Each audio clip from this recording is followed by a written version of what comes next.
Şallı qız necə yarandı? Bu proyektdə kimlər iştirak eləyirdi? Elə onu xatırlayıram ki, bir gün Yalçın, Zümrüd, mən və sairə bir neçə insanlar gətirirlər masaya, gəlir eskizlər.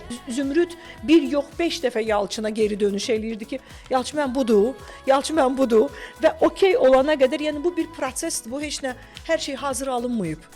Amma mən həmişə bir şey deyirəm, ha mən ən lüks görsənim, ən gözəl görsənim, mənim səsim işləmirsə və mənim əsərim zəifdirsə, valla o geyim də məni qurtarmayacaq. Bir əsər ki, zamanla sınanır, artıq o klassikadır. Artıq mən özümün klassikamı yaratmışamsa, mən rahatam. Mən Cəfər Cabbarlı, Hüseyn Cavid dilində oxuyanda xoşbəxt oluram. Çay gətirdim mənə, sən məni səhər... Bu sizə yaxın bir strategiya deyil. Alınmır. Çalışdığınız favorit stilist varmı? Və yaxud da bir neçə stilistlə çalışırsınız? Juventa'nın futuristik istiqamətini çox sevirəm. Juventa'dan dəfələrlə geymişəm. Tunzalə xanım, Modcast'ın bir rubrikası var. O yoxsa bu? Bu.